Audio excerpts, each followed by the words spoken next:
Qu'est-ce qu'un cristal? Il y a environ 15 à 20 milliards d'années, un phénomène extraordinaire s'est déroulé. La création de l'univers connu, dans une quintessence de feu et d'énergie diverses, d'une puissance dont nous ne pouvons imaginer qu'une part infime. Éléments de base et gaz se mêlaient pour donner naissance à une masse en expansion permanente. Ce bloc de matière en perpétuelle évolution allait se diviser, s'étendre, détruisant et recréant en permanence étoiles et planètes, les groupant en galaxies ou les désintégrant en gigantesques trous noirs aux capacités extra-énergétiques insoupçonnées. De ce mouvement gigantesque est né voici environ 4 milliards d'années notre planète Terre.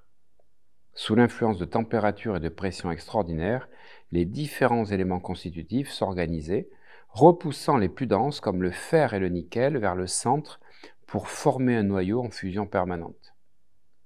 Ils se sont combinés alors en couches composites de différentes duretés. Parmi ces matières, nous trouvons la silice, appelée encore cristal de roche ou quartz. Pour donner le quartz, la silice se combine avec de l'eau en ébullition permanente. Par le jeu des variations de chaleur et de pression, l'hydrogène de l'eau va se dégager, laissant l'ensemble silice et oxygène devenir de l'oxyde de silicium, le SiO2. En même temps, l'expulsion de l'hydrogène crée des bulles de gaz qui vont donner la place aux formations de silicium pour se constituer en cristaux séparés. Dans ces bulles, appelées pegmatites, nos éléments de SiO2 vont rencontrer d'autres minéraux en quantité plus faible qui, après refroidissement de l'ensemble, vont représenter les différentes couleurs que l'on trouve dans la grande famille des quartz. Les quartz représentent une des parts les plus importantes des minéraux présents sur notre planète. On en retrouve quasiment partout sur la Terre.